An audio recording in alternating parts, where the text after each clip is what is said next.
La Cavernale, partie 3, chapitre 5, page 66. Il n'y a pas d'issue que l'entrée et il n'y a ni corniche ni saillie où se réfugier. Les compagnons surveillent anxieusement le seuil. L'eau atteint maintenant le sac de couchage de Niam. Celle-ci se précipite pour le tirer hors d'atteinte. Chacun roule son sac et le transporte dans le fond de la cavernale où ils empilent leurs affaires.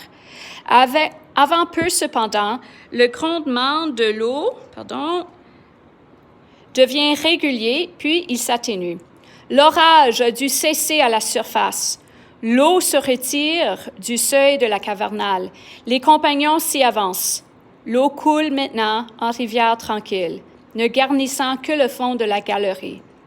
Toute joyeuse, moi retire bas et souliers.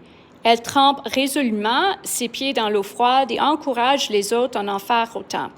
Ils se retrouvent tous dans le lit de la rivière. Sentir l'eau vive courir sur leur peau, c'est un plaisir qu'ils n'ont pas connu depuis bien longtemps. La galerie retentit pour la première fois, des rires et des cris de joie. Niam poursuit Glou en éclaboussant. Ils s'éloignent hors du rayonnement des lampes. Alors qu'ils ont disparu dans le noir, les compagnons entendent soudain leurs appels. On se précipite à leur recherche, mais eux, le sourire aux lèvres, accueillent les autres en disant « Alors, vous ne remarquez rien ?» Aussitôt, Rogne s'écrie « Mais oui, le tas de rochers a disparu !» Les autres regardent autour d'eux les parois illuminées par le rayon des lampes.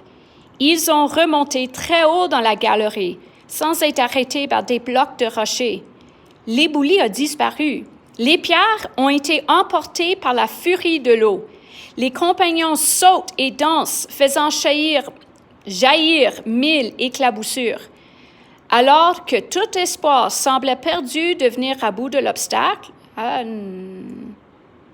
celui-ci disparaît comme par enchantement. Les compagnons ont remis sac au dos et espoir au cœur. Ils voudraient se retenir de trop espérer, mais ils ne peuvent s'en empêcher. Ils ont l'impression qu'ils sont en marche vers la liberté. Dans la galerie, la rivière a rapidement réduit son débit, puis elle s'est tarie. C'est un avantage pour les compagnons, car la rivière les aurait gênés dans leur progression. Par contre, sur leur trajet vers la lumière, ils rencontrent d'autres obstacles. Niam manque tomber dans un puits. Il patague dans les plans d'eau de quelques salles et rentre dans une longue chaudière au bout de laquelle il se retrouve couvert